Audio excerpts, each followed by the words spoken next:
Brethren, welcome to Shabbat services, and today will be our second to last study on the Gifts of the Spirit series. So this week we are studying the gift of discernment.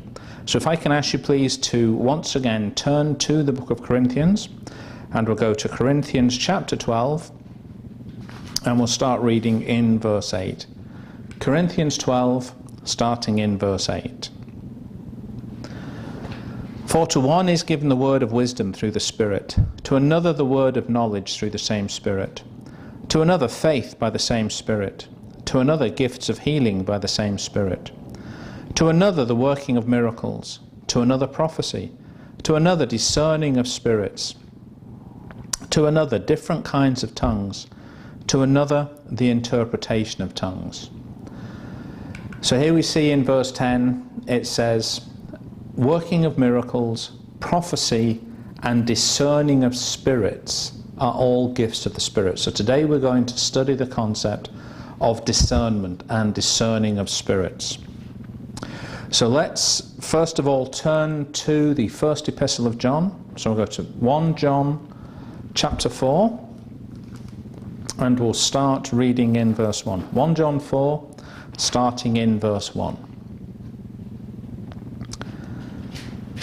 Beloved, do not believe every spirit, but test the spirits whether they're of the mighty one, because many false prophets have gone out into the world. By this you know the spirit of the mighty one. Every spirit that confesses that Yahushua Messiah has come in the flesh is of the mighty one. And every spirit that does not confess that Yahushua Messiah has come in the flesh is not of the mighty one. This is the spirit of the Antichrist, which you have heard was coming, and is now already in the world. You are of the mighty one, little children, and have overcome them, because he who is in the world is greater than he who is in the world. Because he who is in you is greater than he who is in the world. They are of the world, therefore they speak as of the world, and the world hears them. We are of the mighty one. He who knows the mighty one hears us. He who is not of the mighty one does not hear us. By this we know the spirit of truth and the spirit of error.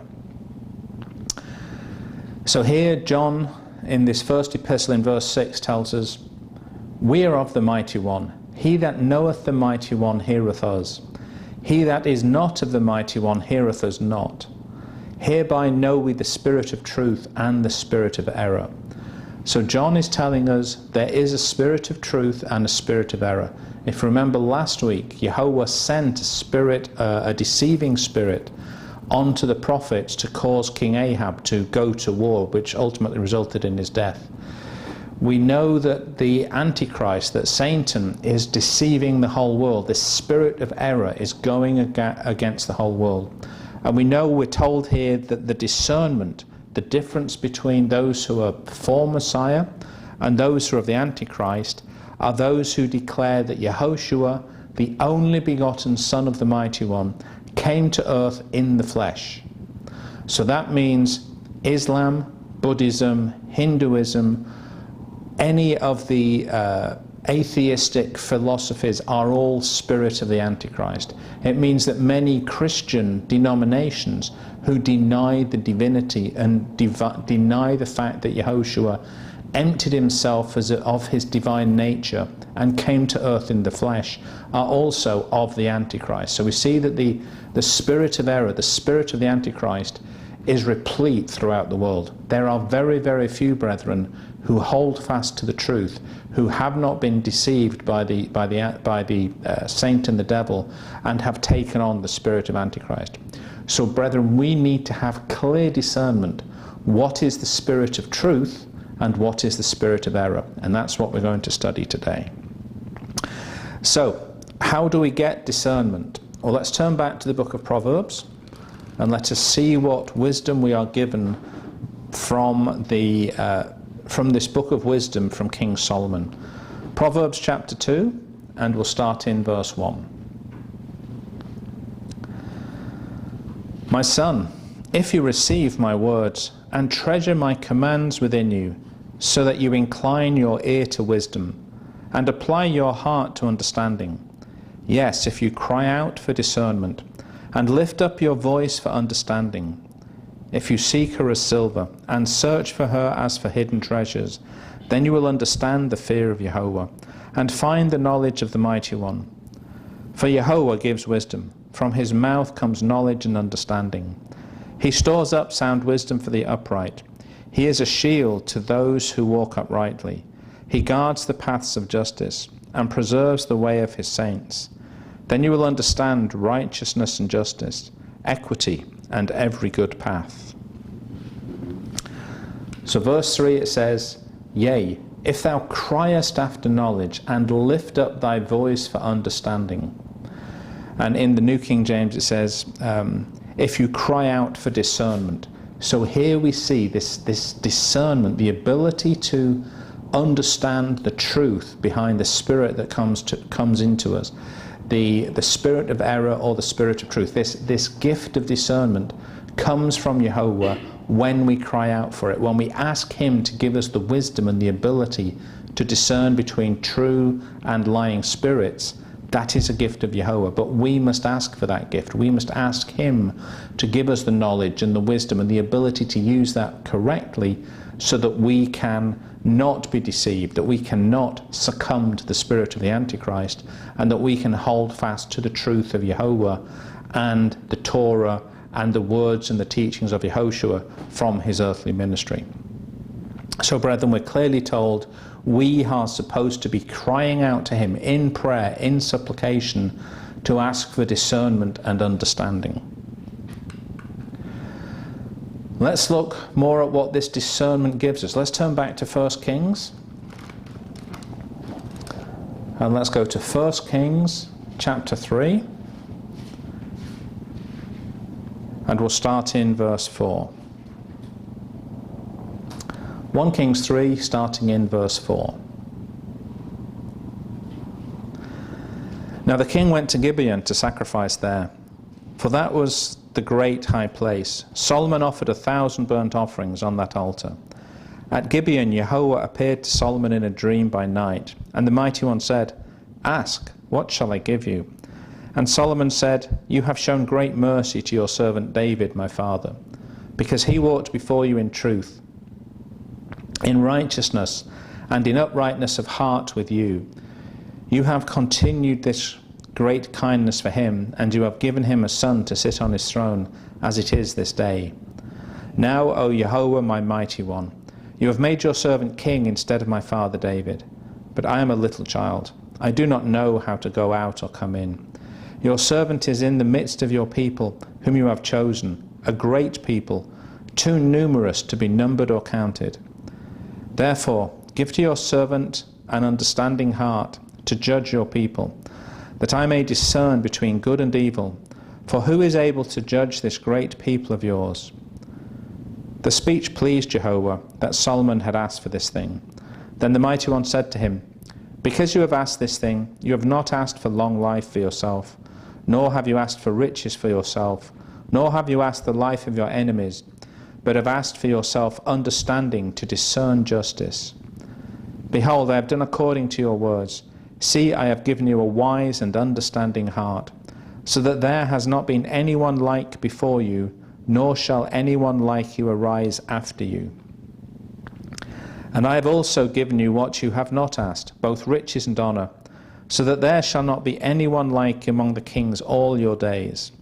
So if you walk in my ways and keep my statutes and my commandments, as your father David walked, then I will lengthen your days. Then Solomon awoke, and indeed it had been a dream. And he came to Jerusalem and stood before the ark of the covenant of Jehovah, offered up burnt offerings, offered peace offerings, and made a feast for all his servants. So, what did Solomon ask for? In verse 9. Give therefore thy servant an understanding heart to judge thy people, that I may discern between good and bad. For who is able to judge this thy so great a people? King Solomon asked for discernment. He cried out for discernment, as the Proverbs told us. When he cried out to Jehovah, Jehovah was pleased that he had put his his responsibility for Israel before his own desire. So Jehovah blessed him. He gave him wisdom. He gave him discernment. It said in that scripture, it said he became the wisest and most blessed king that the earth had ever seen and would ever see after him.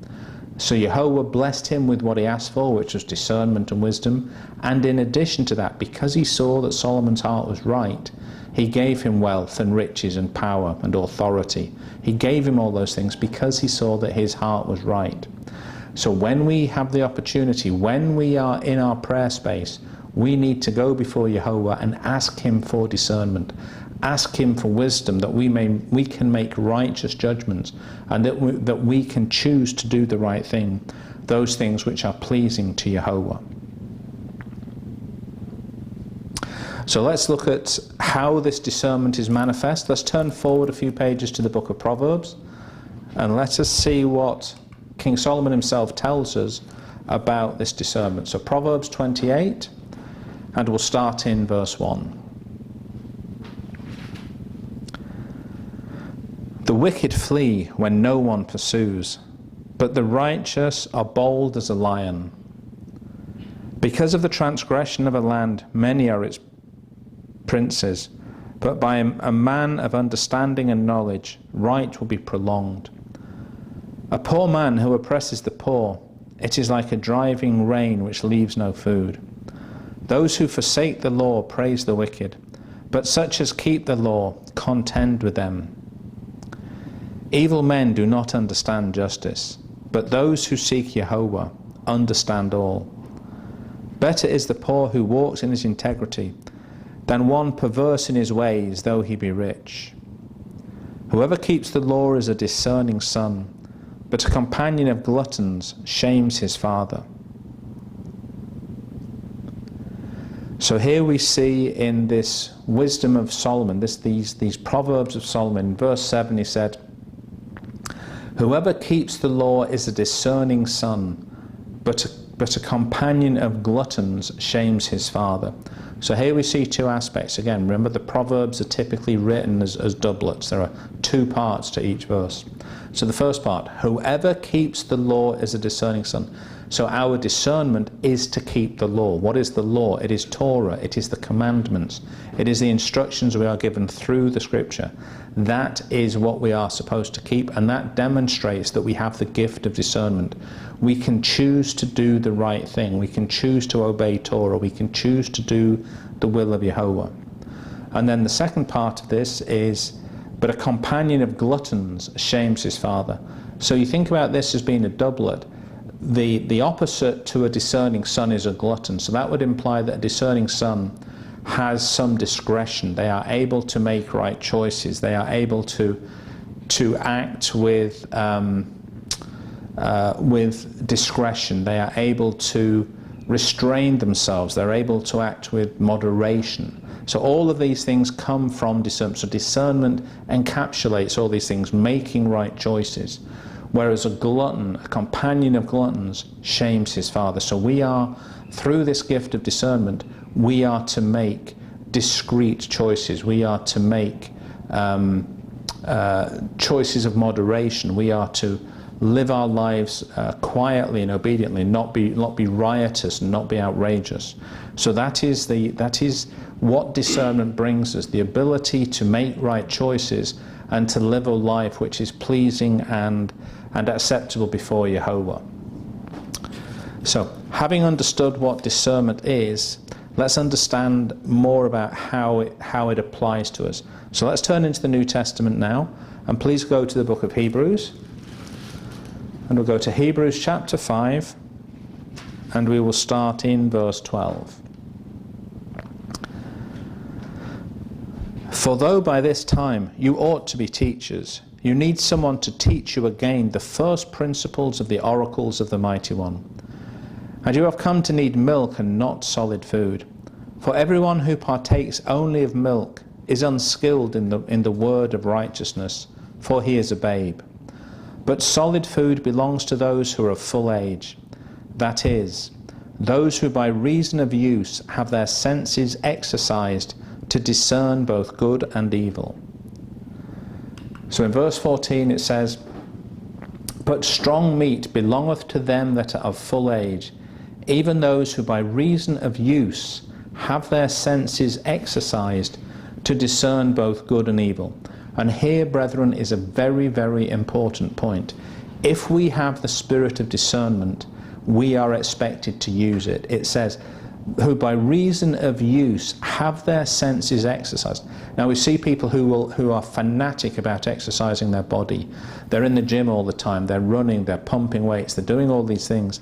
But we see a society and a world that has lost discernment, that has lost the knowledge of the law of Jehovah, that has lost the right way to walk with the Mighty One. They have not exercised their senses. They are not making sensible decisions. I mean, when you hear all this nonsense, I mean, we saw about the San Bernardino massacre by the Islamists just a few days ago, and all the nonsense, the utter garbage that's coming out of the left wing and the mainstream media, and President Obama trying to blame everything except the fact that these are Islamic terrorists whose desire is to destroy our society, their desire is to destroy Christianity, their declared purpose is to establish a global Islamic caliphate and kill anybody who stands in the way. That is the reality. That comes from the spirit of discernment.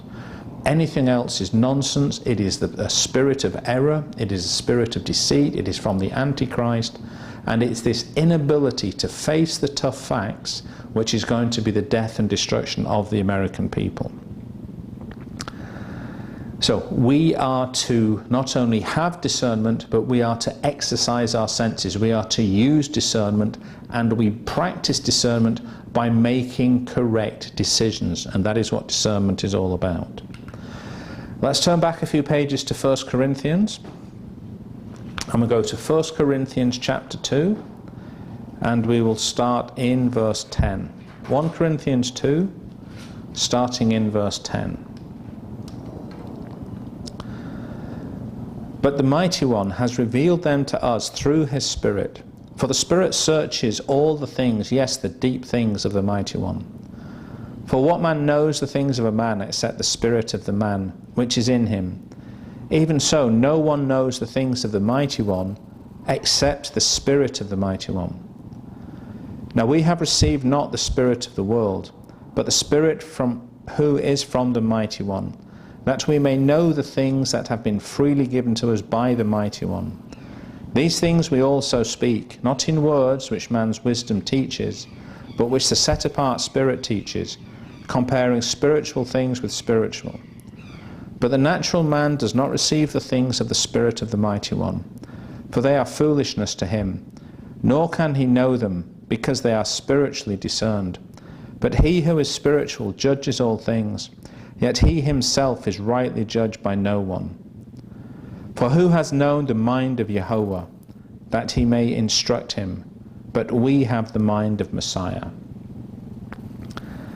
So what does Paul tell us in this letter to Corinthians? In verse 14.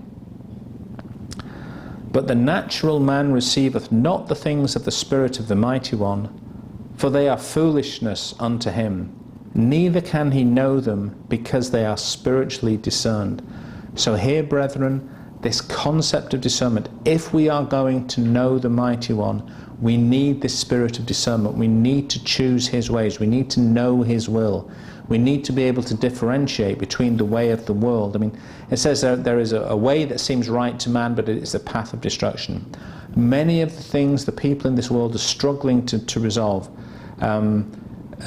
poverty, famine, wars, all of these destructive things, man is fumbling about how they can try and address them. But only when we allow Jehovah, the Mighty One of the universe, to take control in our lives and take control in our lands, and to let him lead us as was his intent and his desire, that is the only time we are going to see peace on earth. It's the only time we are going to see this chaotic world of ours come to peace and come to fruition. But the vast majority of humanity cannot accept that, they cannot tolerate that, because they are of the world, they are connected to the spirit of the world, and they do not have the spiritual discernment to see or understand the way of Jehovah. So we need to understand, brethren, we are truly blessed because we have received the spirit of discernment. We are truly blessed because Jehovah has called us out to work in our hearts and our lives to bring us to this truth and this knowledge. So let us see what else we're told. Let's turn forward just a couple of pages to the book of Philippians. I'm going to go to Philippians chapter 1, and we'll start reading in verse 3. Philippians 1, starting in verse 3. I thank my mighty one upon every remembrance of you, always in every prayer of mine, making a request for you with all joy, for your fellowship in the gospel from the first day until now, being confident of this very thing, that he who has begun a good work in you will complete it until the day of Yehoshua Messiah. Just as it is right for me to think this of you all, because I have you in my heart, inasmuch as both in my chains and in the defense and confirmation of the gospel, you are all partakers with me of grace. For the mighty one is my witness, how greatly I long for you with the affection of Yehoshua Messiah. And this I pray, that your love may abound still more, and more in the knowledge and all discernment, that you may approve the things that are excellent, that you may be sincere and without offence till the day of Messiah, being filled with the fruits of righteousness, which are by Yehoshua Messiah, to the glory and praise of the Mighty One. So what does Paul tell us in this letter to the Philippians? In verse 9. And this I pray, that your love may abound still more and more in knowledge and all discernment. Paul wants us, as the children of Jehovah, to have discernment. He wants us to have love for one another, love for the brethren. He wants us to grow in the knowledge of Jehovah, to grow in grace and knowledge, to grow in the knowledge of the Scriptures, and have discernment so that we can apply that knowledge correctly to make right choices. There is no point having knowledge, there is no point having the Spirit of Jehovah, there is no point having discernment if we don't use it. The purpose of discernment is to allow us to make right choices. Let's look at another aspect of this. Let's turn back just a couple of pages to Ephesians chapter 4. In fact, in my Bible it's just back one page. Ephesians 4. And we'll start in verse 7.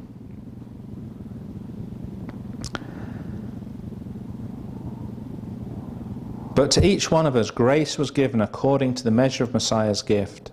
Therefore he says, when he ascended on high, he led captivity captive and gave gifts to men. Now this he ascended. What does it mean but that he also first descended into the lower parts of the earth?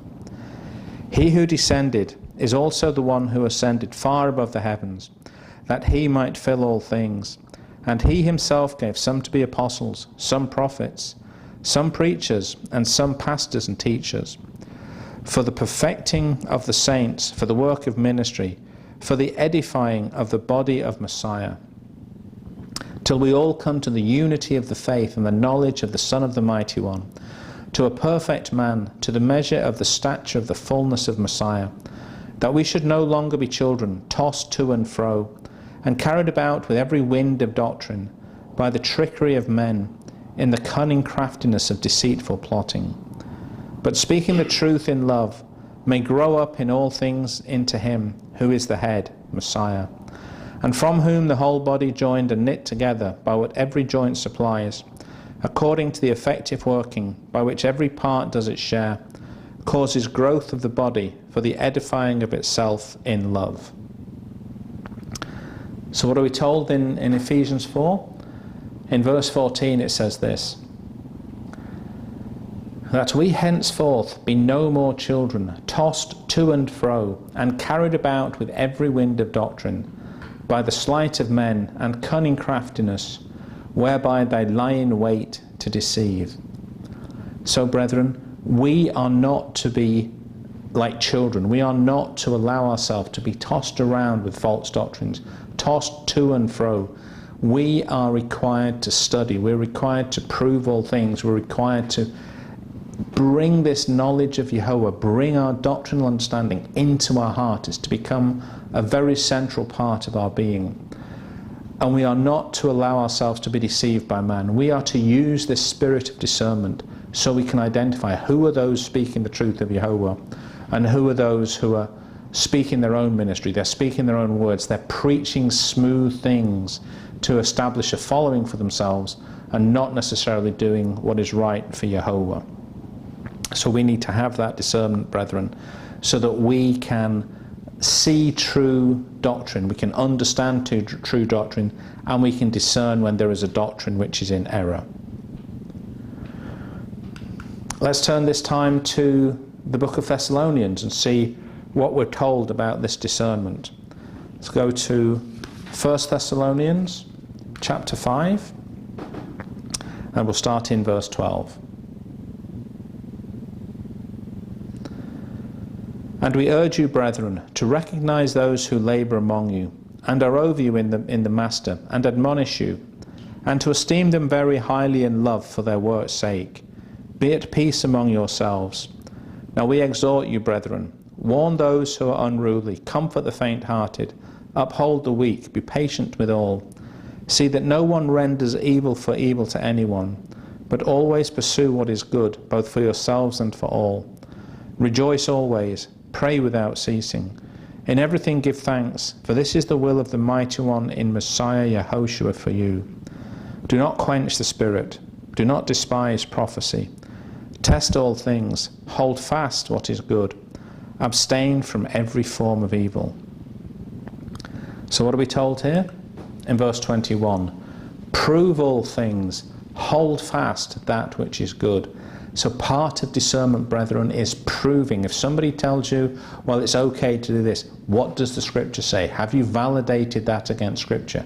Have you proven all things? Have you come to an understanding of your doctrine and your belief system? Are you convicted of what you believe so that you will hold fast to it, even when people go against you, even when people try and deceive you and lead you astray? And in verse 22, it tells us why we need this discernment, why we need to hold fast. Abstain from every form of evil.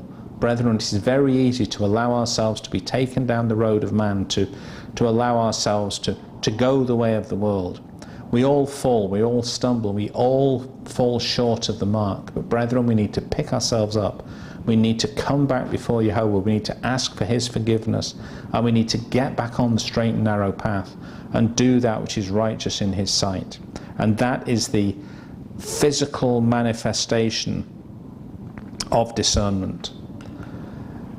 Now, we don't need to turn here, but Proverbs 19 and verse 25 says this: strike a scoffer, and the simple will become wary. Rebuke one who has understanding, and he will discern knowledge. And here is a tough lesson for us. Discernment comes from the school of tough knocks. Okay? Yahweh will rebuke us. When He puts His hand on us and He wants to get our attention, He can make our life extremely uncomfortable. But He does that because He wants us to gather, to grow discernment. He wants us to study. He wants us to pay attention. And when He puts His hand on us, when He chastises us, it's not fun, it's not pleasant, we wish it wasn't happening. But it's done to bring us to understanding. It's done to give us knowledge so that we can discern correctly. Okay? And so we need to understand, when Yahweh puts His hand on us, when Yahweh rebukes us, He is doing that because He thinks we're mature. He's doing that because He thinks we're ready to grow.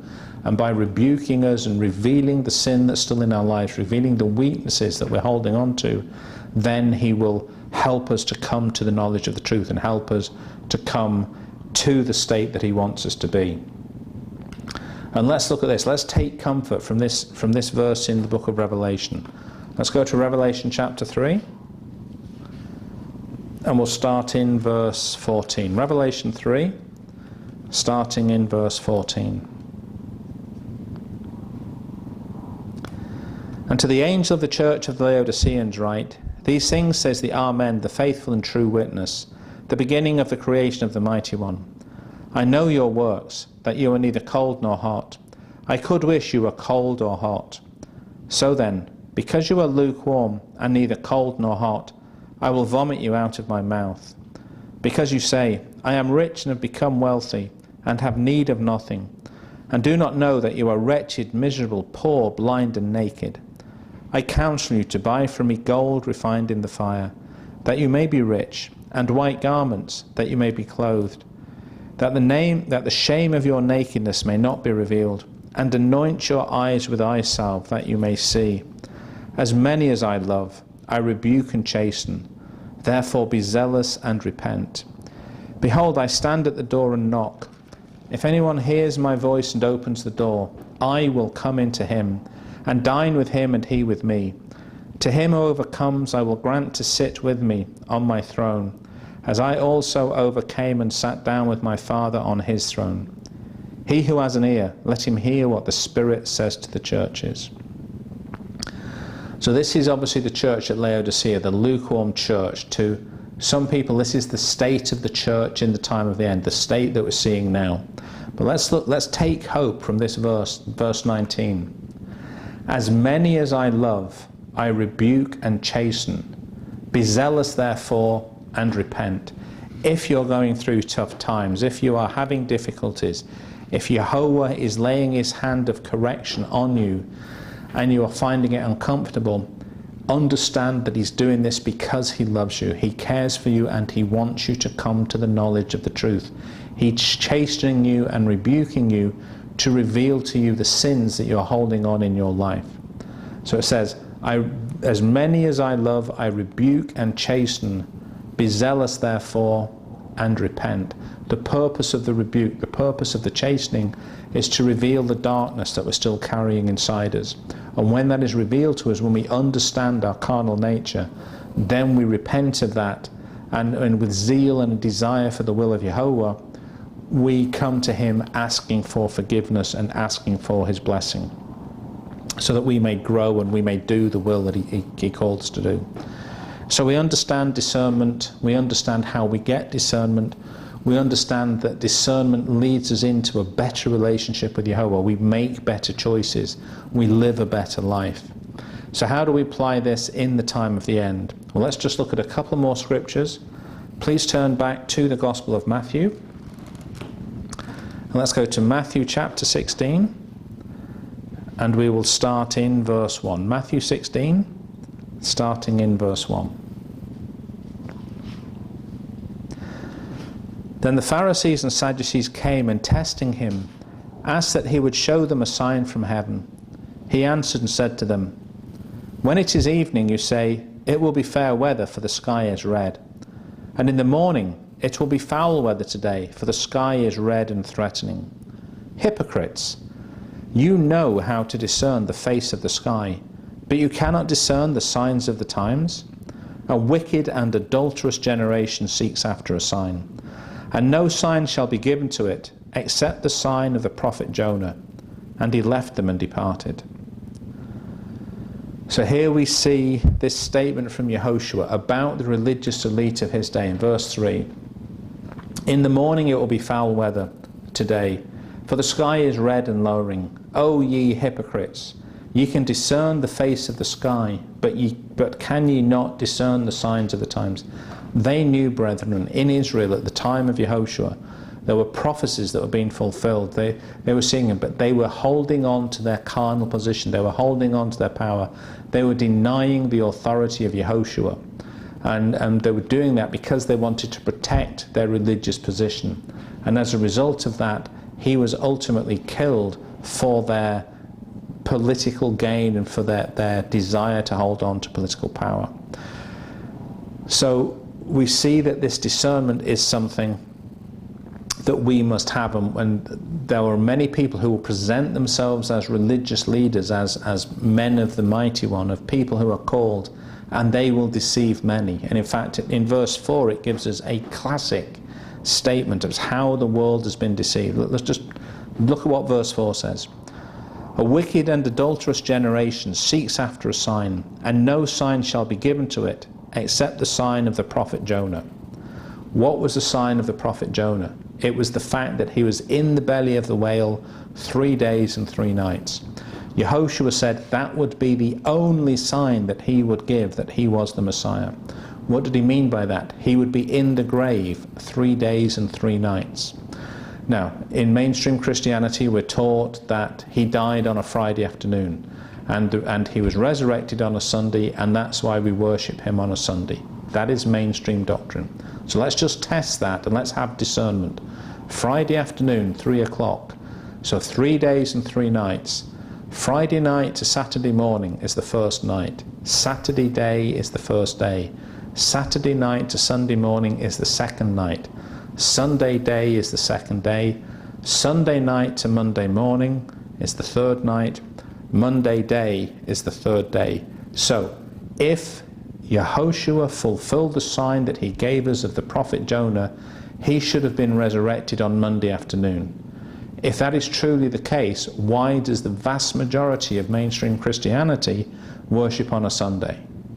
It's nonsense. If you can count to 3, you can debunk the vast majority of mainstream Christian doctrine. There is no scriptural justification whatsoever for moving the day of worship from Sabbath to Sunday. It is just not there. But mainstream Christianity buys in the big lie because of their politics, because of their greed, because they don't want to stir the boat. They have no discernment. And those who do have discernment are not exercising it. They're going along with the lie. They are false ministers, they are false messiahs, they are false teachers. And we, brethren, need discernment because we are the ones who have to hold fast to Jehovah. Let's look at the book of Ecclesiastes and understand why discernment is important. Let's go back to Ecclesiastes chapter 8. And we'll start in verse 2. Ecclesiastes 8, starting in verse 2. I say, keep the king's commandment for the sake of your oath to the Mighty One. Do not be hasty to go from his presence. Do not take your stand for an evil thing, for he does whatever pleases him. Where the word of a king is, there is power. And who may say to him, what are you doing? He who keeps his commandments will experience nothing harmful. And a wise man's heart discerns both time and judgment, because for every matter there is a time and judgment. Though the misery of man increases greatly, for he does not know what will happen. So who can tell him when it will occur? No one has power over the spirit to retain the spirit, and no one has power in the day of death. There is no release from that war, and wickedness will not deliver those who are given to it. So what are we told in Ecclesiastes? In verse 5. Whoso keepeth the commandment shall feel no evil thing, and a wise man's heart discern both time and judgment. If we do the will of Jehovah, he will keep us from the time of trial. He will keep us from going through the tribulation. We will go through the tribulation, but we will go through under his protection. He will protect his children from the adversary. And it says they will feel no evil thing. And a wise man's heart discerneth both time and judgment. Brethren, we have been studying the scriptures now for the longest time. We have been looking at prophetic fulfillment. We know we are either in the time of the end or extremely close to that period happening. Many of us believe that we have entered into Daniel's 70th week, the final week of Daniel's prophecy. So if we are discerning time, we need to discern judgment. The nonsense that has been spouted by the American presidency, the Obama administration, is setting the American people up for slaughter, for destruction, and for the devastation of that country. And the reason Satan wants to destroy America, first of all, it is the only country left that has any chance of the moral fortitude to stand up for what is the religiously and the biblically correct thing to do. And when America is destroyed, that will give free rein to Satan, to his Islamic hordes, and to his people throughout the world who are ready to destroy this world for their own gain. So brethren, we need to hold fast to Jehovah. We need to trust him. We need to have discernment between good and evil, and we need to choose that which is the right thing to do. So let's look at one final aspect of discernment that we must hold very, very dear to our hearts. Please turn forward just a few pages to the book of Malachi. This is the very last book of the Old Testament. And let us understand what Jehovah taught us or teaches us through the words of the prophet Malachi. Malachi 3, and we will start in verse 16. Then those who feared Jehovah spoke to one another, and Jehovah listened and heard them. So a book of remembrance was written before him, for those who fear Jehovah, and to meditate on his name. They shall be mine, says Jehovah of hosts, on the day that I make them my jewels, and I will spare them as a man spares his own son who serves him. Then you shall again discern between the righteous and the wicked, because between one who serves the Mighty One and one who does not serve him. So, brethren, in verse 18 we're told this: Then shall ye return and discern between the righteous and the wicked, between him that serveth the Mighty One and him that serveth him not. We are to be found doing the work, brethren. We are to be doing his will. When Yehoshua returns to reclaim the earth, he expects us to be busy, working, doing his work. And we are to and he will choose. It says he will put the goats on his left hand and his sheep at the right hand. And it says there'll be much wailing and gnashing of teeth. We, brethren, need to make the right choices now so that he can discern us and understand that we are truly his people. So, brethren, do not let the world encroach upon you. Do not let the world take away your joy. Do not let the world take away this great blessing that we have, that we are to become sons of the living Mighty One. Hold fast to that. Have discernment. Study the scriptures. Prove all things. And do not let yourselves be deceived by the spirit of error, the spirit of the Antichrist, which is roaming free across the whole world as we speak. Amen.